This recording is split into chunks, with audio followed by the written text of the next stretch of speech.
Prime Analyst Keth arrived at the research station on a cold morning.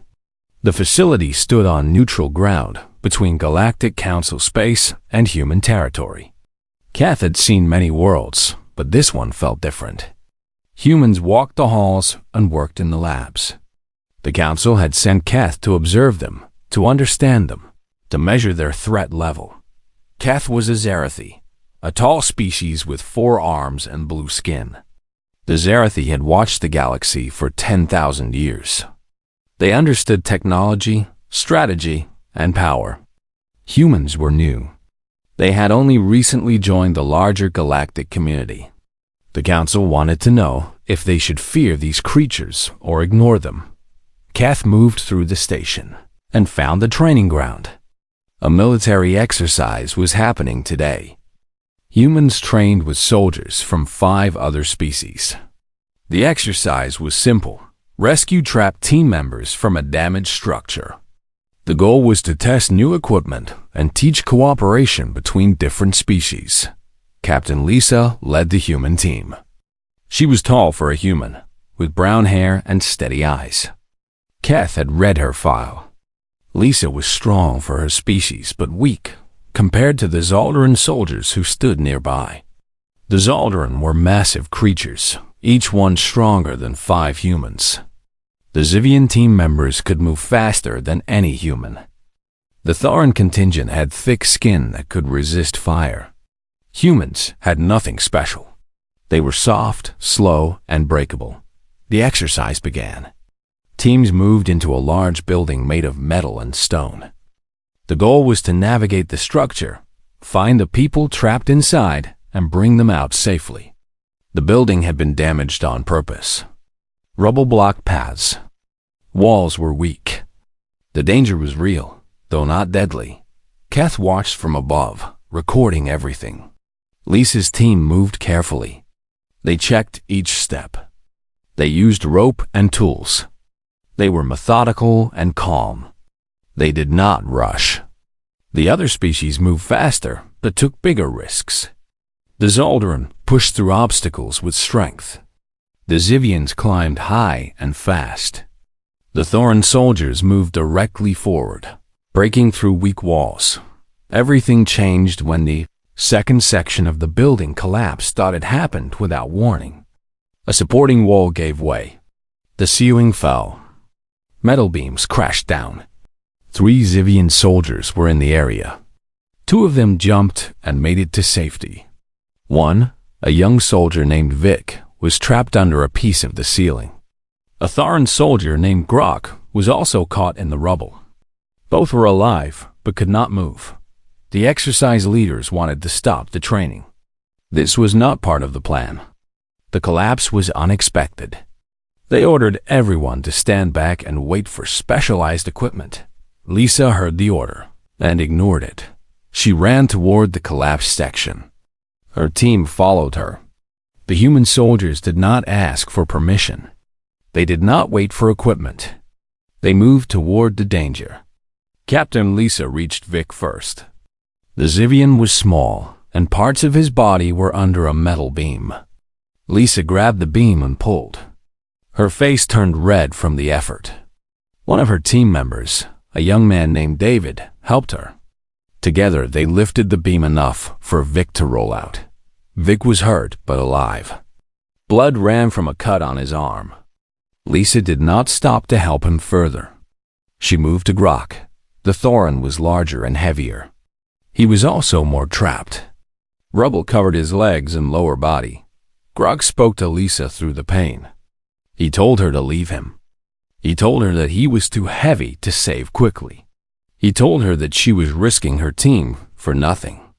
The exercise leaders told Lisa the same thing. They said that waiting for equipment was the smart choice. They said that Grok was in no immediate danger. Lisa ignored all of them. She called for more humans to come help. 4 more soldiers arrived. Together, they started moving the rubble piece by piece. It was slow work. It was hard work. Their hands bled as the sharp metal cut them. Keth noted that humans seemed to not care about the pain. They worked faster when they saw blood. not slower. They worked harder when they were hurt, not with less effort. The rescue took 8 minutes. It felt longer. Grok was heavy, and the rubble was tangled. But Lisa and her team freed him. They did not use equipment. They did not wait for help from other species. They did it with their own hands and their own strength. When Grok was free, he was shocked. He was a thorn. Thorns did not help other species that easily. It was not part of their culture. Grok looked at Lisa with confusion and something else. Respect, maybe. Or wonder. Keth recorded the entire event. The analysis was clear in Keth's notes. Humans were not the strongest. They were not the fastest. They were not the most technologically advanced. But they had done something that no other species in the training group would have done. They had put themselves in danger for others. They had worked hard and suffered pain for a stranger. The exercise ended. Medics checked all the injured soldiers. The Zivian Vic had a serious cut but would recover. Grok had bruises and a few broken bones but would heal. The human soldiers who rescued them had multiple injuries. David had a deep cut on his arm. Another human, a soldier named Marcus, had a broken finger. Lisa herself had a gash on her shoulder where falling metal had caught her.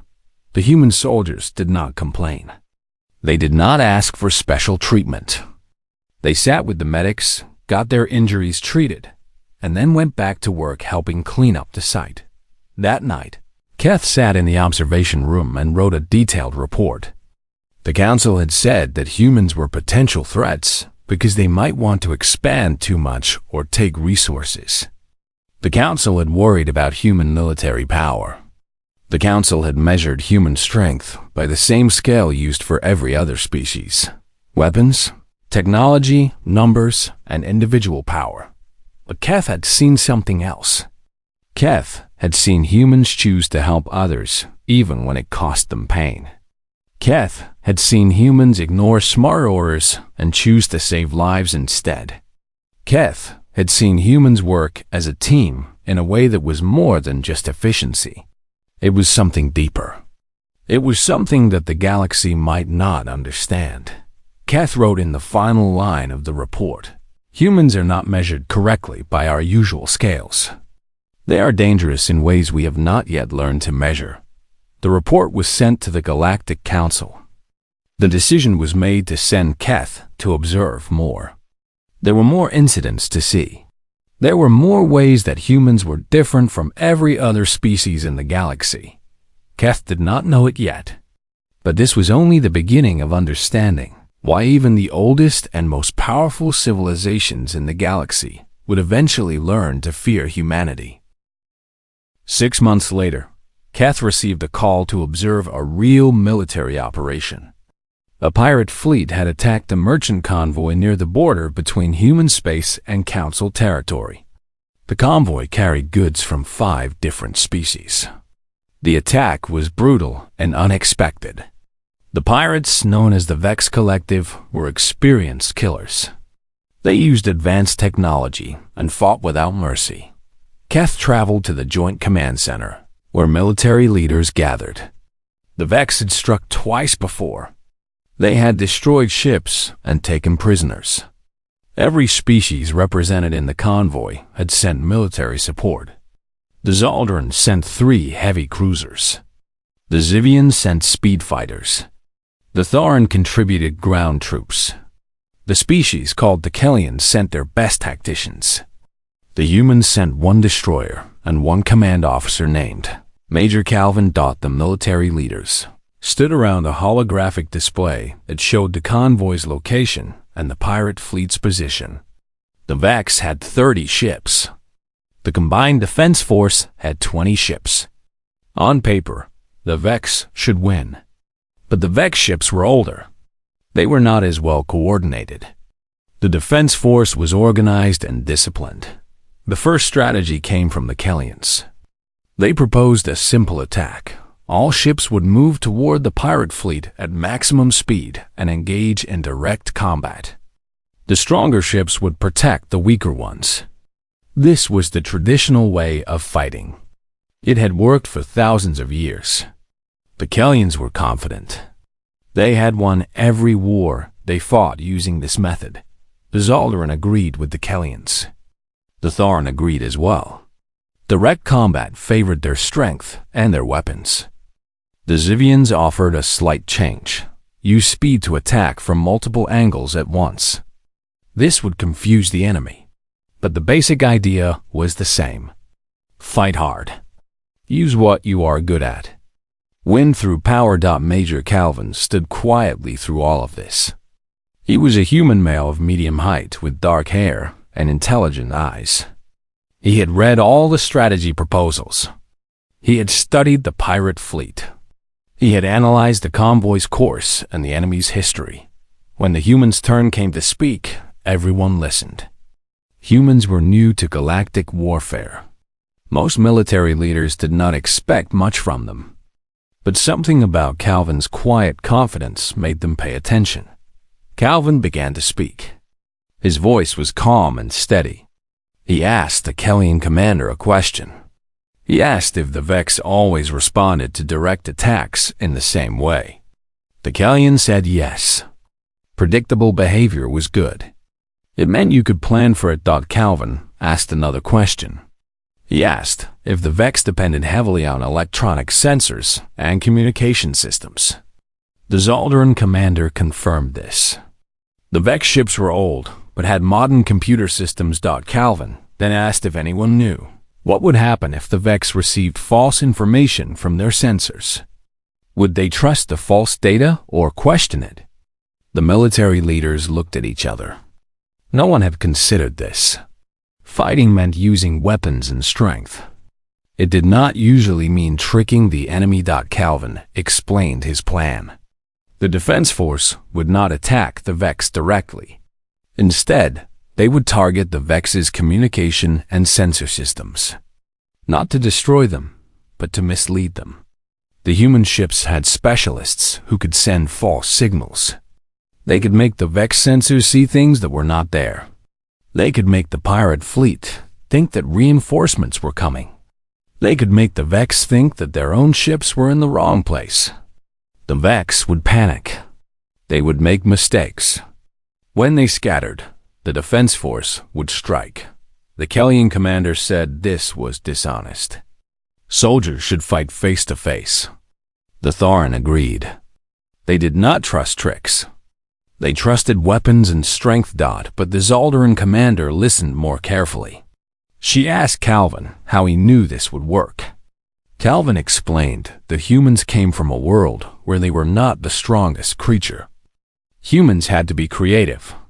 Humans had to use their minds instead of just their strength. The Vex were strong, but they were used to fighting enemies that fought like they did. The Vex would not expect an enemy to fight differently. The convoy's overall commander decided to try Calvin's plan. It was a risk. If it failed, they would be in a worse position.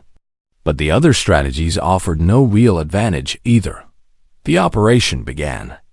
Calvin's team worked from the command ship. They sent signals that confused the Vex's computers. They created false data on the pirate fleet's sensors. They made the Vex see a Galactic Council enforcement fleet approaching fast. The pirates panicked.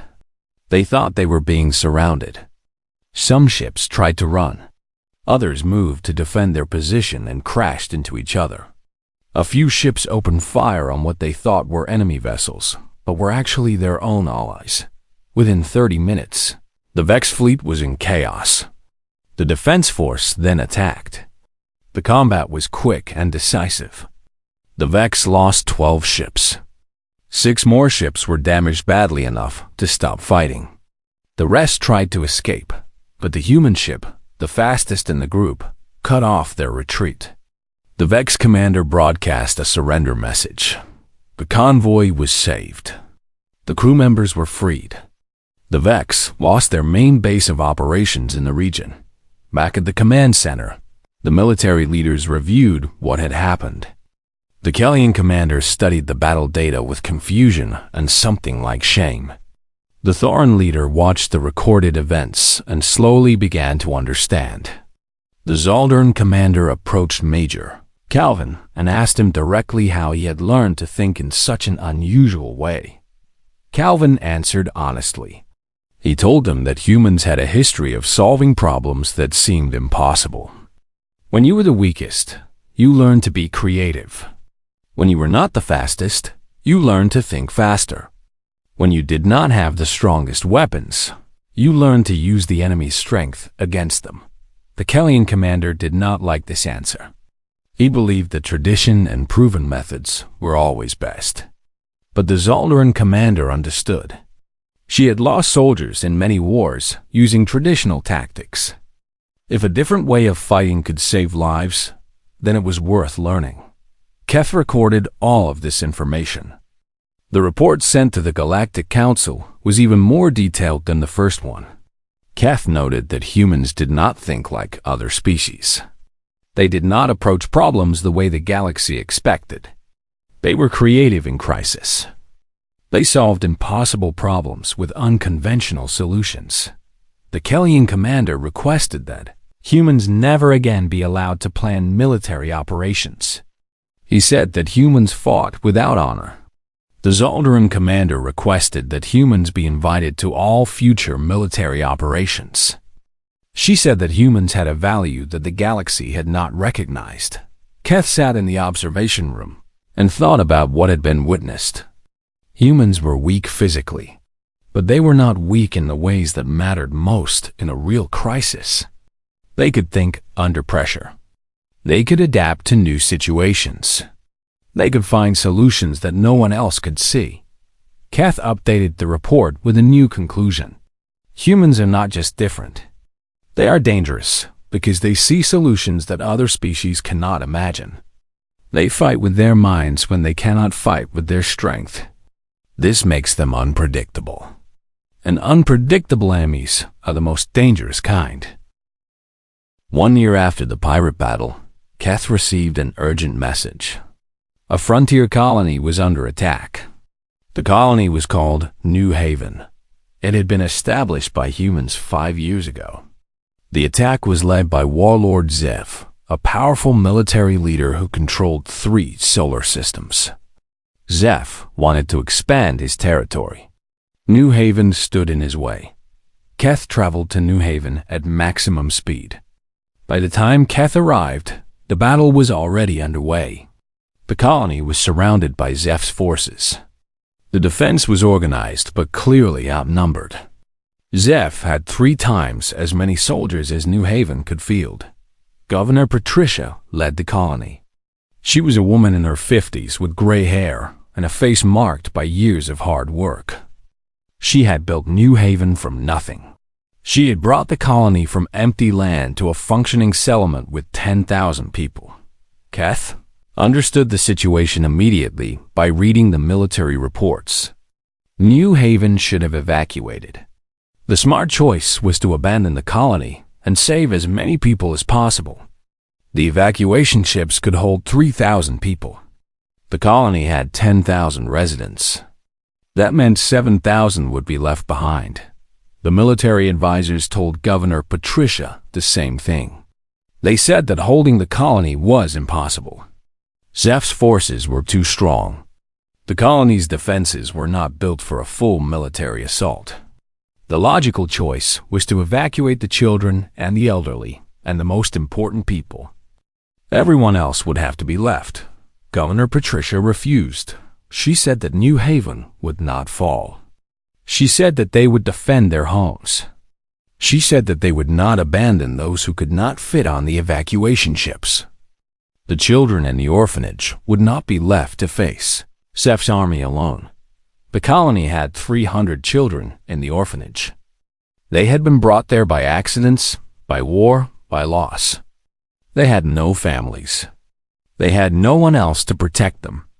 Governor Patricia had promised them safety. She would keep that promise. Patricia called a meeting of all the colony citizens. She told them the truth. She told them that they were outnumbered. She told them that they might lose. She told them that they should send the evacuation ships away with whoever wanted to leave. But then she asked them to stay. She asked them to fight. She asked them to be willing to die for their homes and their community. Almost everyone chose to stay. The citizens of New Haven were not trained soldiers. They were farmers, engineers, teachers, merchants, and builders. They had no military experience, but they had something else. They had been chosen to come to a harsh new world and build a new life. They were tough. They were determined. They were willing to do what needed to be done. Governor Patricia organized them. The colony's engineers used the buildings and equipment they had to create defenses. They built walls from the colony's materials. They dug trenches. They created barriers. It was not a professional military fortress, but it was something. The scientists and engineers of the colony worked around the clock to create weapons. The colony had limited resources. They could not build guns or missiles, but they could build other things. They created explosives from industrial materials. They built traps from metal and wire. They created devices that could throw heavy objects. It was all crude and often unreliable, but it was better than nothing. The fighters included soldiers, yes, but also teachers, mechanics, farmers, and artists. Everyone who was physically able took a position on the defenses. Some stood watch. Some prepared ammunition for the crude weapons. Some helped the wounded. Some kept the food supplies organized and fair. The children stayed in the deep underground shelters, the safest place in the colony. The adults who could not fight stayed with them, protecting them. The young and strong and able took the defensive positions. Zeph's army attacked on the 7th day. The assault was brutal. Zeph had advanced weapons. He had trained soldiers. He expected the colony to fall within a day. But Governor Patricia's people held. They did not use complicated tactics. They simply refused to give up. When one section of the defenses was breached, more colonists came to seal it. When the defenders were tired, others replaced them. When their crude weapons failed, they fixed them and tried again. Something happened in those colonists that was remarkable. Fear changed to determination. Doubt changed to purpose. They were not fighting to win. They were fighting to survive. They were fighting to protect those who depended on them. And that made them dangerous. Zeph's soldiers began to refuse orders. They had not expected to face such resistance from untrained colonists. They had not expected that people who were not professional soldiers would fight so hard. They had not expected that humans would be willing to die for something as simple as protecting children. On the 4th day of the assault, Zeph pushed his attack harder. His army attacked the western wall. The defenders there were exhausted. The defenses were crumbling. Zeph's soldiers broke through. Patricia saw this. She did not retreat. She led a group of colonists directly toward Zeph's soldiers. They did not have many weapons left. Some carried makeshift spears. Some carried tools repurposed into weapons. Some just carried rocks. They charged into the breach. They threw their bodies in front of the enemy soldiers. They created a wall of flesh and determination between Zeph's army and the shelters where the children waited. Zeph's soldiers were shocked. These people were not trained. Many of them were injured. Some were bleeding badly. But they kept coming. They kept fighting. They refused to move backward. It was this moment that changed the battle. Zeph's soldiers began to retreat, not because they were beaten by force. They retreated because they could not bring themselves to kill people who were willing to die for their homes and their children. Before Zeph could push further, the Galactic Council's enforcement fleet arrived. The Council had received a message from New Haven. They had sent help. Zeph saw that he was now outnumbered. He ordered his forces to retreat. The colony was saved. The cost was high. 57 colonists were killed. Many more were injured. The colony's defenses were destroyed, but the children were safe. The families who had stayed were alive.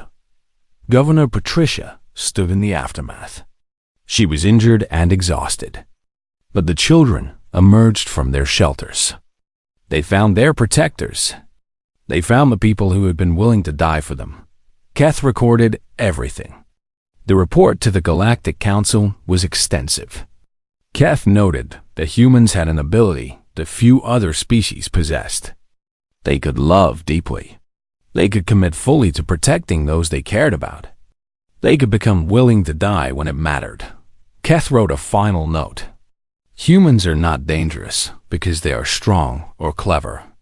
They are dangerous because they love fiercely and protect absolutely. They will sacrifice themselves without hesitation for those they are responsible for. And a species that is willing to die to protect the innocent is a species that cannot be defeated by those who fight only for profit or power. 2 years passed. Keth had observed 3 major human achievements.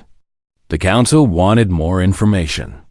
A scientific expedition was being organized to explore a newly discovered planet called Kepler-7. The planet showed signs of being suitable for colonization. Keth was invited to observe the team that would conduct the initial survey. The team was led by Dr. Nathan, a human scientist with 20 years of experience in planetary exploration. The team included members from 7 different species. There were scientists, engineers, and medical personnel. The goal was to spend 3 months on Kepler-7 and determine if it could support a colony. The initial scans from space suggested that Kepler-7 would be relatively safe. The atmosphere was breathable. The temperature was within acceptable ranges. The gravity was slightly higher than most planets, but manageable. No large predators had been detected. The planet seemed like a perfect choice for expansion. The team landed at a location near the planet's equator. The base camp was set up quickly. Shelters were built. Equipment was arranged. The team began their work of analyzing the soil, the water, the plant life, and the overall environment, but the initial scans had been wrong. On the 3rd day, a member of the Kellian team became ill. Kellians were sensitive to certain toxic compounds. The atmosphere on Kepler-7 contained these compounds, but at levels that the remote sensors had not detected properly. The Kellian scientist's lungs began to fill with fluid. Within hours, the entire Kellian team was affected. The Zivian team members discovered another problem. Kepler-7's wildlife was far more aggressive than the scans had suggested. A creature massive and predatory attacked the water collection team. The creature was larger than anything they had expected. One of the Zivian scientists was killed. 2 others were badly injured. The temperature on Kepler-7 also began to shift dramatically. The scans had not predicted the planet's weather patterns correctly.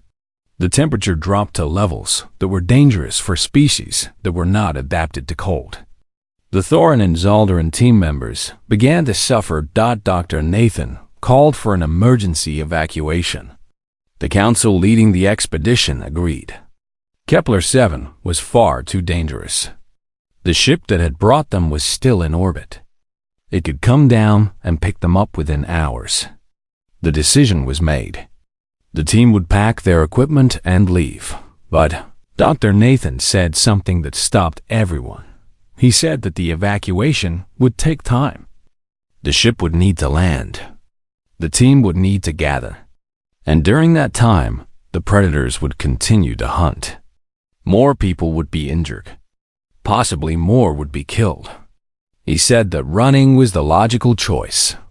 But it was not the human choice. Dr. Nathan explained something to the team. He told them about his home planet, Earth.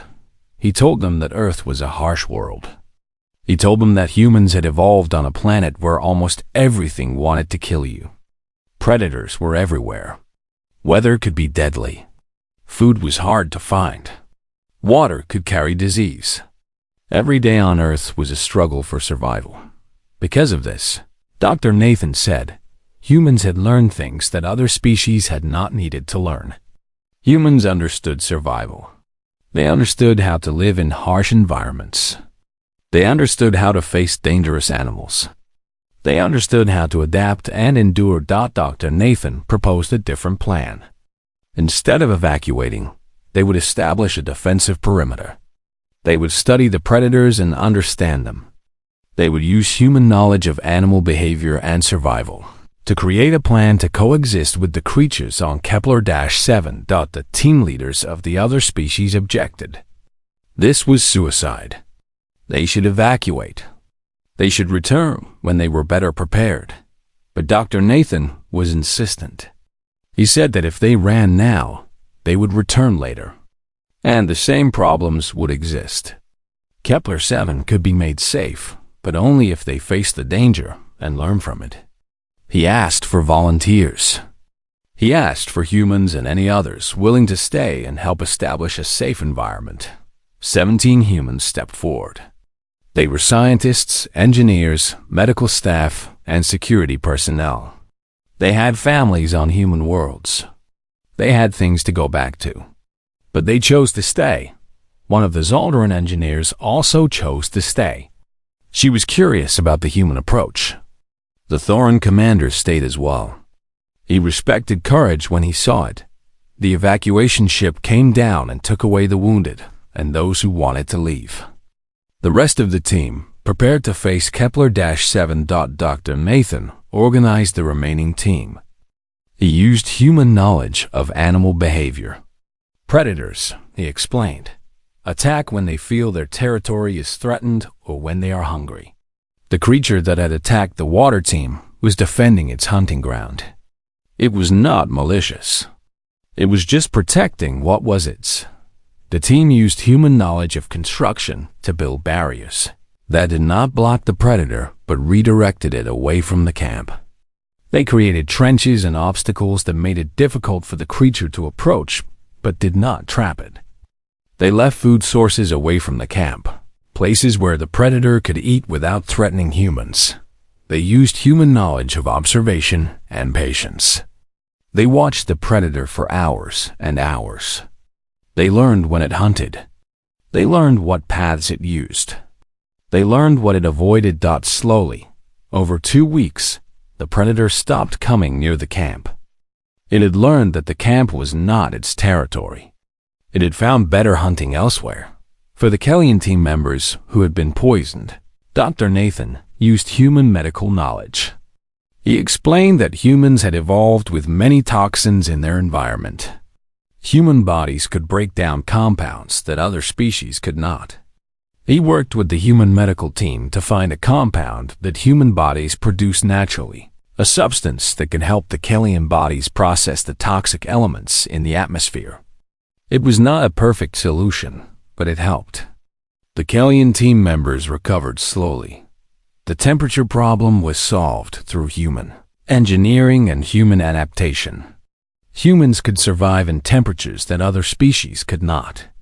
The human members of the team created additional shelters with human-designed heating systems. They shared these shelters with the other species. Slowly, the team stabilized. By the end of 6 weeks, Kepler-7 was no longer a place of panic and evacuation. It was a place where the team lived and worked. The predators and humans had reached an understanding. The atmosphere could be managed. The conditions, though harsh, were survivable. The Galactic Council received Dr. Nathan's report 2 months later. They read about how a planet that seemed impossible to survive on had been made livable. They read about how human knowledge had solved problems that would have caused other species to retreat permanently. Keth sat in the observation room and understood something profound. Humans were not just creative or strong or willing to sacrifice. Humans were something else entirely. Humans came from a world that had prepared them for almost anything. Humans could survive. Humans could adapt. Humans could look at a harsh and dangerous place and find ways to coexist with it. Keth wrote in the report, "Humans are shaped by Earth, a death world that forces its inhabitants to grow strong, clever, and resilient. This is why humans can succeed where other species retreat. Humans have already survived worse, and that history is written into their very nature. The Galactic Council chambers were vast. The room was designed to hold representatives from every major civilization in the galaxy. The walls stretched so high that they seemed to touch the sky. The floor was made of a material that reflected light in patterns that calmed the mind. Kath stood at the center of the chamber, a lone figure before the gathered power of the galaxy dot for 3 years. Kath had observed humans.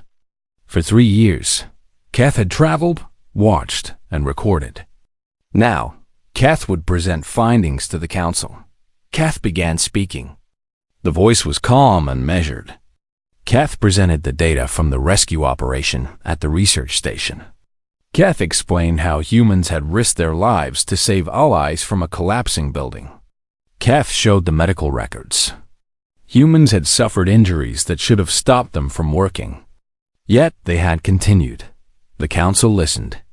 Some of them knew about this incident. Some did not care. They wanted to know about threats, not about rescue operations. Kath continued speaking.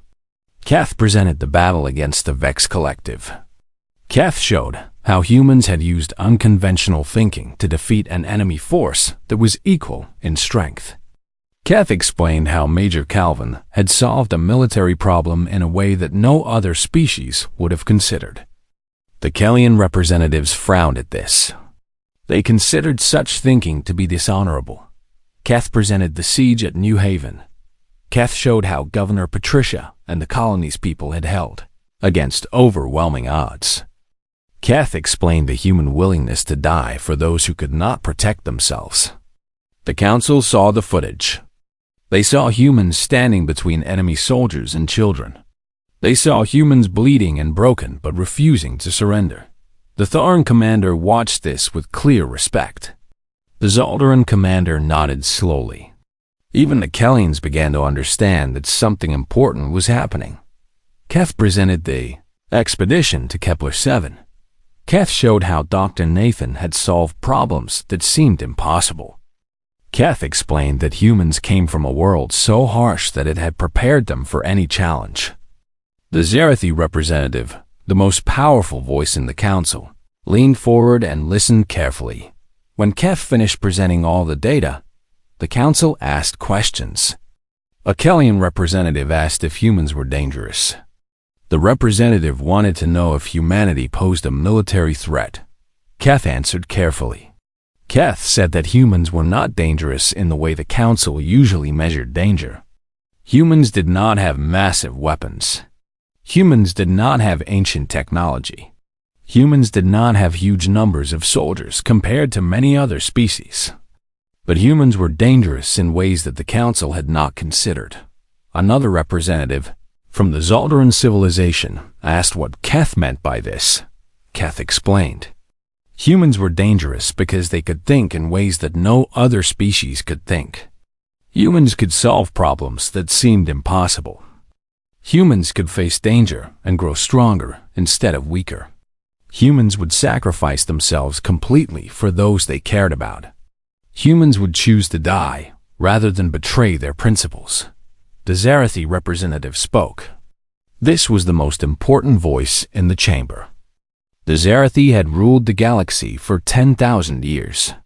The Zerathi said that Kath's observations were interesting but not relevant. The representative said that danger could be measured in weapons, in fleet size, in defensive capability. By these measurements, humans were not important. Kath took a risk. Kath stood taller and spoke with more force.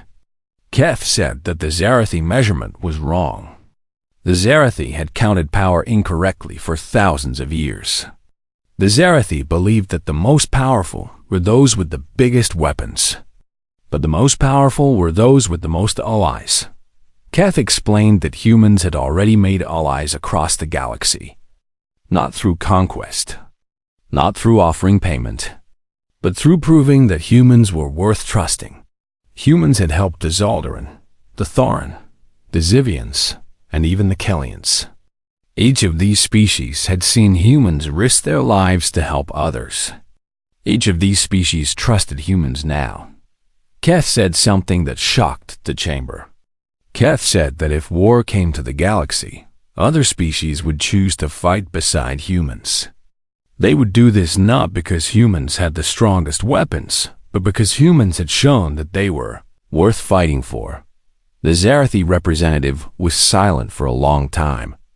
Then the representative spoke again. The Zarathi representative said that this was something to consider. The representative said that perhaps the council had been measuring power incorrectly. The council voted on a resolution. The resolution was to reclassify humanity from potential threat to valued ally. The resolution required extreme caution in dealing with humanity, but not fear. The resolution also recommended that humans be invited to join the main council chambers, not as observers, but as members. The vote passed. It was not unanimous, but the majority supported it. A new position was created. The position was Galactic Liaison to Humanity. The person chosen for this position would represent the Council's interests in human space and represent humanity's interests to the Council. The position came with great honor and great responsibility. The Zarathi representative offered the position to Keth. Representative said that Keth had earned this honor through careful observation and honest reporting. Keth accepted. Keth's first assignment was to travel to Earth, the human homeworld. Keth would live among humans for a year. Keth would understand humans in their natural environment. Keth would prepare the way for greater cooperation between humanity and the Galactic Council. Keth landed on Earth on a clear day. The sky was blue. The weather was mild. Keth traveled to a human city and walked the streets. Humans moved all around, going about their daily lives. They did not know about the Council's decision. They did not know that their future in the galaxy was changing. Keth observed an elderly human sitting on a bench. The elderly human could barely walk. An injured leg caused pain with every step. A young human approached the elderly human. The young human offered help. The elderly human refused. The elderly human said the young human should not waste time helping someone who was old, but the young human did not leave. The young human sat with the elderly human. The young human listened to stories. The young human brought water. The young human asked nothing in return.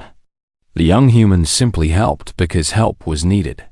Keth recorded this moment. Keth watched this small act of kindness. Keth understood why the oldest and most powerful civilizations in the galaxy feared humanity. Keth understood why the Council had decided to be careful with humanity. Humans were dangerous not because they wanted power. Humans were dangerous because they could not help but do the right thing. They sacrificed. They helped. They protected. They faced down impossible odds with courage and creativity. The young human walked with the elderly human to their home. The elderly human thanked the young human for the help.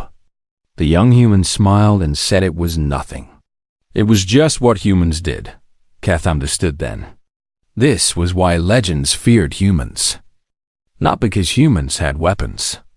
Not because humans had technology. But because humans were willing to sacrifice everything for others.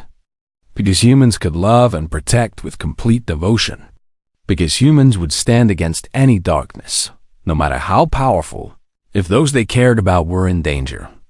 Keth's report was sent to the Galactic Council. The final line read, "Humanity will reshape the galaxy. Not through conquest, but through example. The galaxy will become what humanity shows it can be. And that is why, even before they have achieved great power, legends already fear humanity's future.